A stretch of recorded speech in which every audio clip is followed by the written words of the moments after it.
Hello and welcome to the start of a brand new series. In these videos I'll teach you how to make your own Conlang. But wait, what is a Conlang? Well, Conlang is short for constructed language. It's basically a language that's been artificially created for some reason, rather than developing naturally as most languages do. Conlangs have seen growing popularity recently in films, books, games and TV shows. Think Klingon from Star Trek, Dothraki from Game of Thrones, Quenya from Lord of the Rings, or Na'vi from Avatar. These are real, fully usable languages with their own complete grammars, sound systems, vocabularies and more. They aren't just ciphers of real languages, or convincing gibberish to fill gaps, but people can, and do, learn them to fluency, as they would with any normal language like Spanish, Arabic or Mandarin. So why would you want to make a Conlang? Well, people's motivations vary massively. For some, they're creating a project, a book, game or film, that they want to flesh out. For others, there's a goal they want to fulfill, like making communication easier across borders, or testing a philosophical principle. For others still, it's just a hobby, and they just want to have fun. Conlanging is an art form, and once you know what you're doing, you can create some remarkable things. Interesting and unique languages, with fascinating grammars, melodious sound systems, and breathtaking scripts. And with different purposes come different forms of Conlang. Let's go through some of them. I'll warn you, there's a lot of terminology here, mostly made up of two words smushed together. Don't worry too much about this for now. You can always re-watch it, and this series should take them bit by bit anyway. Probably the most common category is artlangs. An artlang is, basically, a language made for its artistic value, rather than for some grander purpose. Within this category, we have a few more subcategories.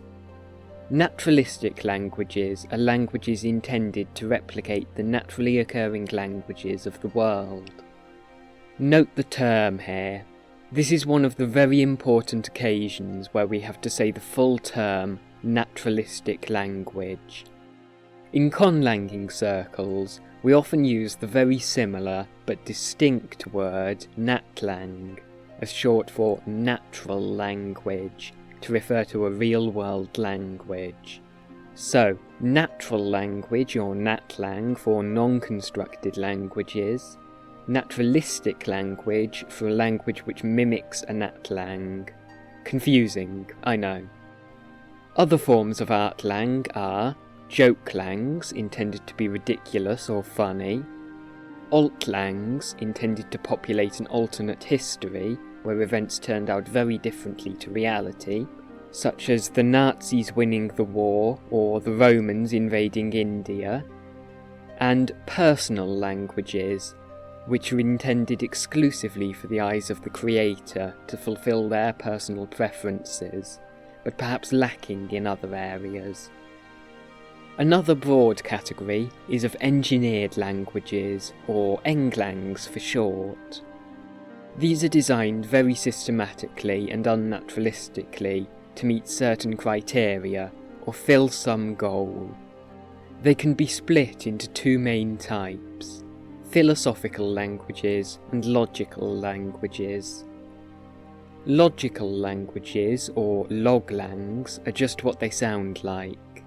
They're designed extremely logically and regularly, along the principles of logic and maths. For instance, loglan, which was created in the 50s, has little words corresponding to brackets to segment complete phrases. The other type is philosophical languages, which attempt to test philosophical or psychological ideas. Tokipona is a particularly famous example. and has fewer than 140 words in the whole language. It intends to test minimalistic thought, and despite its size is fully functional. The last main category is the Conlang. Conlang is short for auxiliary language, and they're designed to aid communication between people of different languages.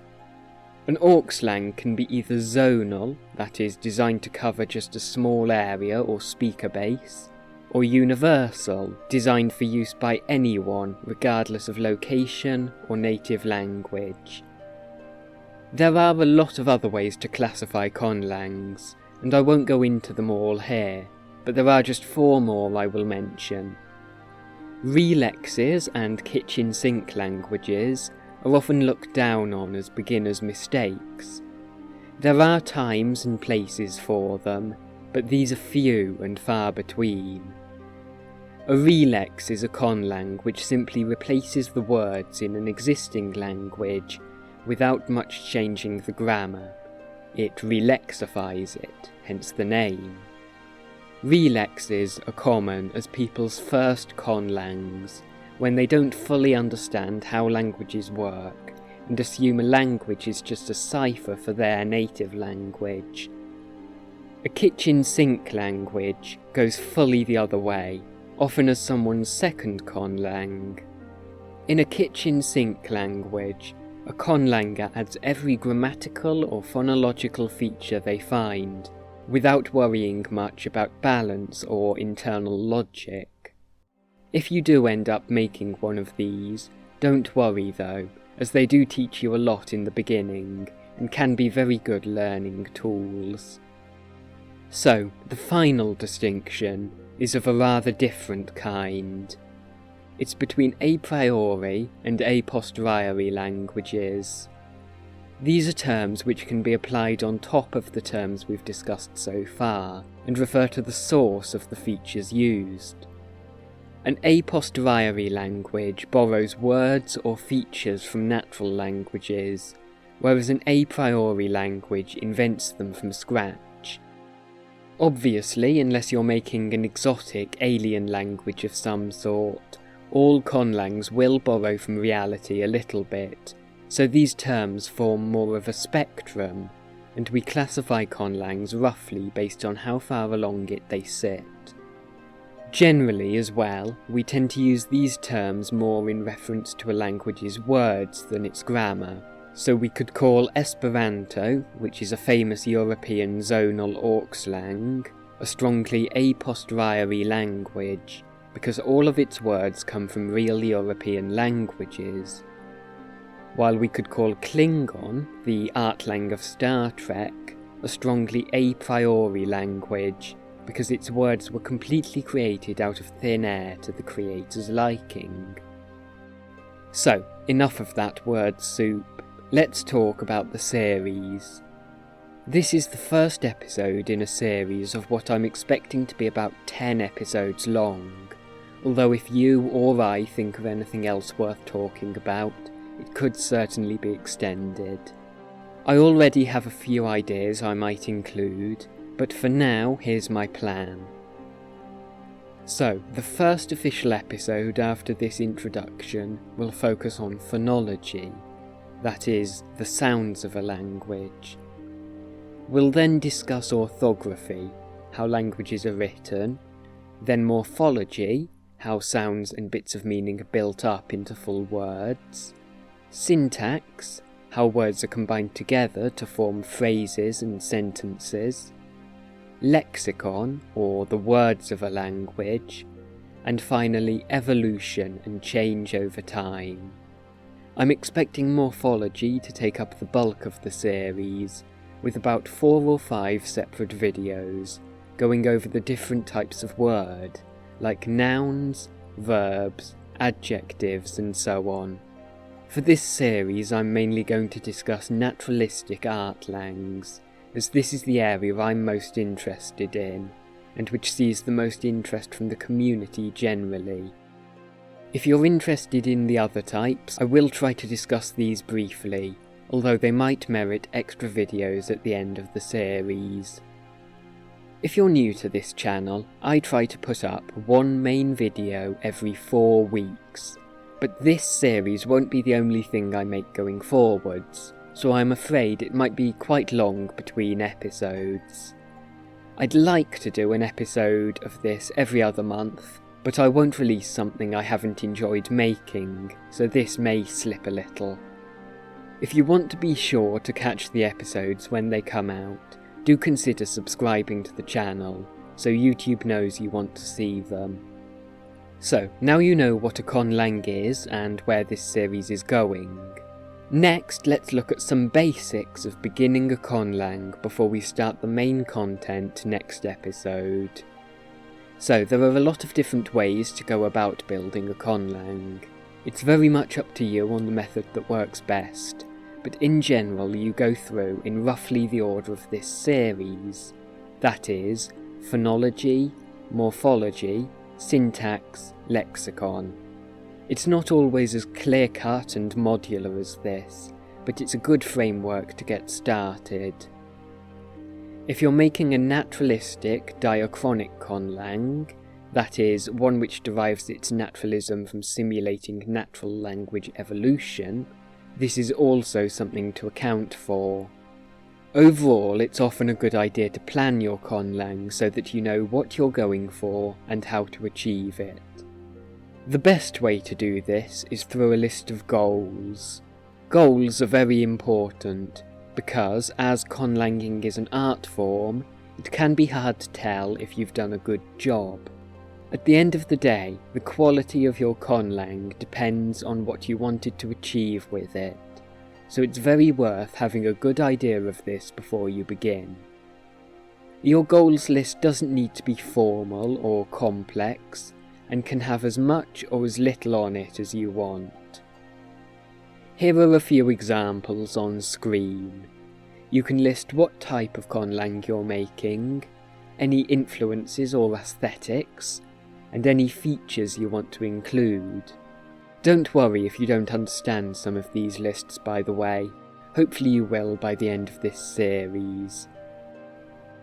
When deciding what to include in their Conlangs, people often ask how weird they can go. When does it stop being quirky and start being unnaturalistic? Well, assuming you are going for naturalism, there could be more wiggle room than you think.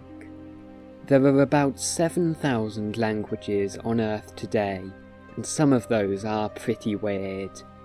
Take Piraha, a language which traditionally had no way to count or talk about colours, and which has so few sounds in it that it can be whistled or hummed without losing much meaning. If a Conlanger tried to pass this off as naturalistic, they'd have a pretty hard time, yet it exists. The best thing you can do is learn as much about languages as you can. Try to understand all the normal and weird features from around the world, and then you'll find it easier to replicate that yourself. If you want a rule of thumb, maybe include a little bit of weirdness, but remember to moderate it, and come up with reasons why your language is how it is.